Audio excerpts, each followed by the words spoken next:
that we're motivated by all these esoteric reasons and just wonderful, living up in the cloud type of grandiose visions. But at the end of the day, a lot of the times it really comes down to getting that paycheck, doesn't it? And I think that's a fair thing to say, and I think it's a very fair thing to talk about.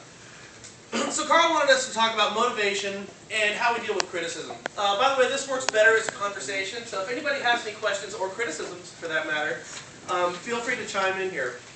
For me this was kind of difficult to do because a lot of what we do in our business life is very intuitive, isn't it? I mean, we just kind of wake up and we go about our business. And we don't really sit down and think about the reasons that motivate us outside of the very obvious, like maybe making a couple extra bucks. And that's always kind of how I've been in my life.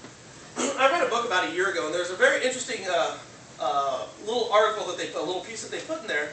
And they said if you had $10 to bet today, okay, or excuse me, $10 to bet 10 years ago, and you were going to pick who was going to put together the most all-inclusive encyclopedia set that we know today, would you put your money on Microsoft, who had the greatest programmers, who had the deepest pockets, who were definitely visionaries at the time, and they could pay top dollar for everybody? Or would you put your money on a couple guys who had an idea that they would throw it online and anybody could participate and nobody's going to get paid and they didn't have any real direction? Think about it. Everybody in the world would have put their money on Microsoft.